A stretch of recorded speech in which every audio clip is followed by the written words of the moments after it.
daí eu resolvi estudar escondido, pegava apostilas mimeografadas de amigos que já tinham estudado, conseguia com outro amigo que tinha passado. Aí eu estudava e escondia, como algumas pessoas na época escondiam as revistas em quadrinho. O que aconteceu? Eu estudando escondido, a minha mãe não sabia que eu estava me inscrevendo. Uma coisa interessante, na época, o concurso, a parte física, o teste físico era classificatório, ele numerava e estava quase o mesmo peso que a parte intelectual. E aí eu era muito magro, muito magro. E aí um amigo, inclusive, eu perguntei para ele, e aí, como é que eu faço para entrar para a aeronáutica? Como é que é a vida militar? Como é que é viver no alojamento, longe de outra cidade? Ele virou para mim e falou assim, primeiro tu mexe no teu corpo, que com esse físico teu tu não passa para nada. Mas eu fiquei com muito ódio dele na época, mas foi graças a ele que eu peguei o dinheiro que minha mãe me dava para ir para o cursinho de inglês, que era o ônibus, juntava a ida, todos os dias eu ia a pé, já era um treinamento para mim, eu pegava esse dinheiro, economizava durante um mês e pagava academia, que na época não existia academia, era a sala de musculação. Aí eu comecei a malhar, mas não fiquei nada forte, continuo a mesma, mas foi bom porque eu fui o primeiro colocado do Nordeste no teste físico. Isso fez com que eu tivesse uma subidazinha na nota de teste físico, juntou com a parte intelectual, que me facilitou a entrar. Mas o exame médico, o teste físico, era para ser feito em Recife. Eu morava em Fortaleza, 800 quilômetros de estrada, longe. Um moleque de 15 anos ia sair de casa, peraí que eu vou ali fazer uma inspeção de saúde escondido da mãe, não dava. E eu recebi o resultado que tinha passado da parte intelectual. E tinha que ir para Recife. E aí eu fiquei em pânico. E como é que eu conto para minha mãe? Como é que eu vou fazer isso? E a viagem era domingo. O avião da Força Aérea ia levar todos os candidatos de Fortaleza a Recife no domingo às 9 da manhã. E eu, sexta-feira, ainda não tinha contado para minha mãe que eu ia viajar. Que eu tinha que viajar. E fiquei cozinhando, fiquei sofrendo dias. Como é que eu vou dizer para ela? Lógico, quando eu falei para ela, ela foi um misto de vibração e raiva, porque eu fiz tudo aquilo escondido, e eu não ia bater em você, eu não ia te fazer nada com você, porque você fez isso comigo, não, mas eu fiquei com medo coisa de moleque.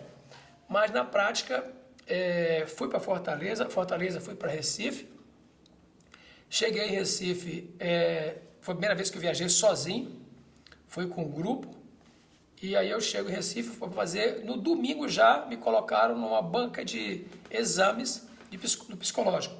Começou às 4 da tarde, acabou às 9 da noite.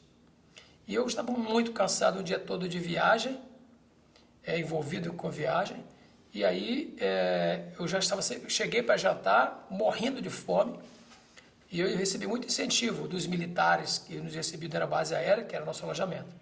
No dia seguinte já foi o teste físico e no outro dia a gente fez a parte fisiológica, né? A parte toda da inspeção de saúde. Que o grande vilão era o oftalmologista. E ali derrubou muita gente. Muitos candidatos ficaram no oftalmo. E na parte que eu achava que estava tudo bem, fui passando, e era assim, se passava no psicológico, passou, quem não passou ia embora. Quem não passou, ia embora, quem passou, continuava. Então a gente ia vendo o arrasto. O oftalmo, aí um saía chorando, outro saía na dúvida, outro saía sorrindo. Eu falei, eu consegui sair sorrindo de todos eles. E o último foi o odonto. Falei, agora tá fácil. Já fiz 2, passei em 2, só falta isso. E o dentista falou assim, olha, você tem 2 dentes que você está fazendo tratamento. Na época a gente fazia, colocava uma massa, depois voltava dia depois e colocava amálgama. E eu estava naquela fase de tratamento dentário. Tinha 2 dentes, estava só com massa. Esse, infelizmente, eu vou ter que te reprovar que seu dente não está 100%. Aí eu falei, que é isso, doutor? Pelo amor de Deus, não faça isso comigo. Eu vim do Ceará e contei minha história e não sei o quê. Aí ele falou assim, ele deve ter feito isso para me forçar a continuar o tratamento. Ele falou, tá bom, eu só te passo com uma condição. Só se você acabar de arrumar esse dente antes de ir para a escola. Eu falei, amanhã eu vou no dentista. E aí ele me passou e eu saí vibrando. Eu falei, teoricamente passei em tudo. E voltei para casa no dia seguinte. Cheguei em casa e aí minha mãe, e aí, como foi? E ela torcendo para eu não passar, né? Quase. Para não sair de casa. E eu já estava perseguindo, eu vou embora, eu vou em busca dos meus objetivos, vou em busca do meu ideal. Com 15 anos, foi assim, para mim hoje eu vejo assim, foi muita ousadia. Um moleque de 15 anos está brigando por tudo isso. Mas na prática eu consegui passar e quando saiu o resultado, eu fui na base aérea, vi a relação dos aprovados. Quando eu vi meu nome lá, eu falei, puxa vida, comecei minha vida.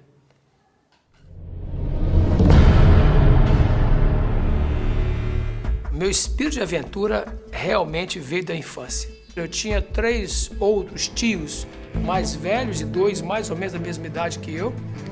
E eles que me levaram para esse mundo, que eles gostavam de pescar, era o mundo deles, eles viviam ali.